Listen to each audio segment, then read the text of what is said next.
Bwana Yesu asifiwe. Ndugu msikilizaji wa kipindi chetu cha tafakari ya siku, ninakusalimu katika jina la Bwana wetu Yesu Kristo.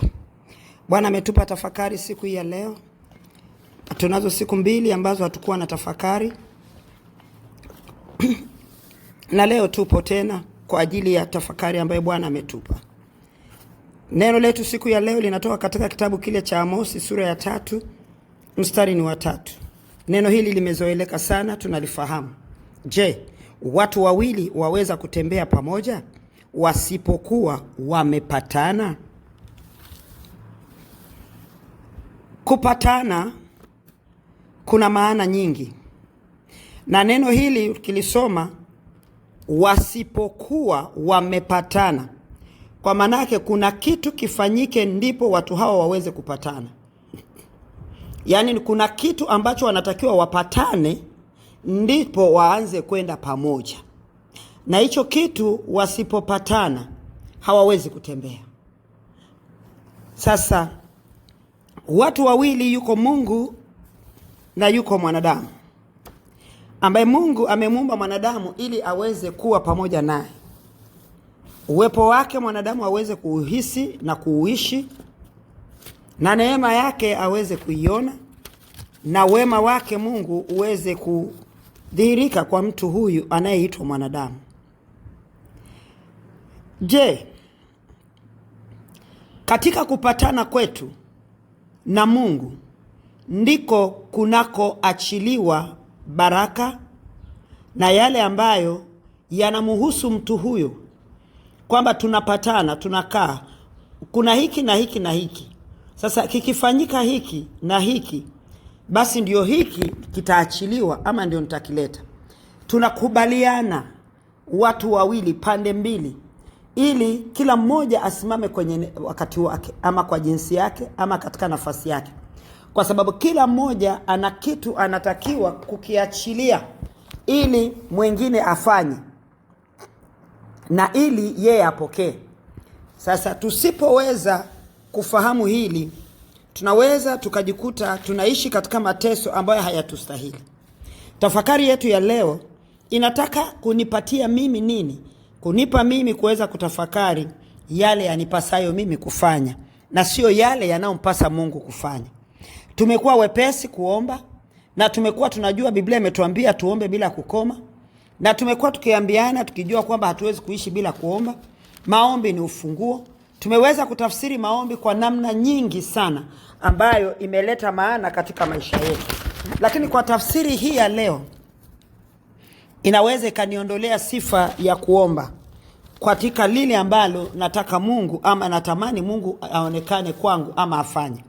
Kwa sababu kuna makubaliano kwanza. Kwa sababu tunapozungumza maombi ni mazungumzo ya njia mbili, kwenda kwa Mungu na Mungu kuachilia kwako. Kwa maana yake ni kwamba mimi ninapopeleka ya kwangu kwake, kwa maana ninapoenda kuomba ama ninapoomba, kabla sijaenda kuomba nitafute yale makubaliano kwamba mimi natakiwa kufanya nini, alafu nijichunguze nione kwamba nimetimiza hayo, nimefanya, ili kama sijafanya nisijihesabie haki kwa sababu nimeokoka, kwa hiyo basi nikiomba tu Mungu atafanya. Ni kweli anaweza kufanya. Viko vitu vya kawaida ambavyo hata wenye dhambi wanapokea. Lakini kuna mambo ya msingi ambayo yananitaka mimi kukaa kwenye kanuni zake. Sasa haya ni mambo ambayo kila mtu anatakiwa kuweza kutafakari. Siwezi kuomba mahali ambapo hakuna mawindo. Anasema mstari wa 4, je, simba atanguruma mwituni asipokuwa na mawindo? Simba hunguruma wakati ameyaona mawindo yake. Mungu huachilia kile alichokusudiwa kukiachilia kwangu wakati ameona nini kwangu. Na mimi natakiwa niende kwake wakati nimeona nini.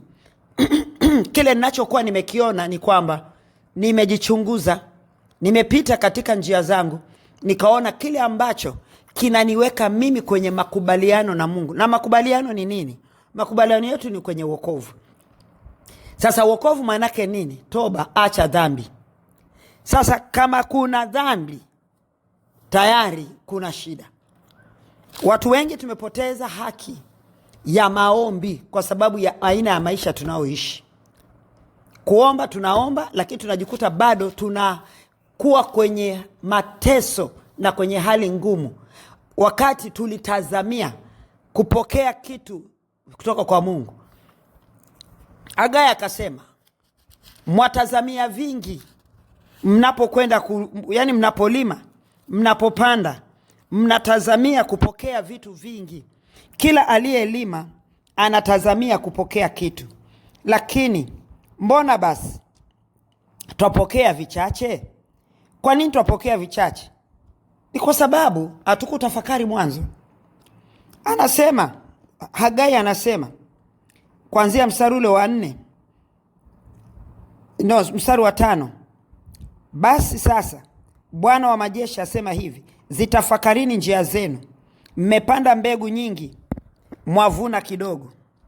Mnakula lakini hamshibi, mnakunywa lakini hamkujazwa na vinywaji.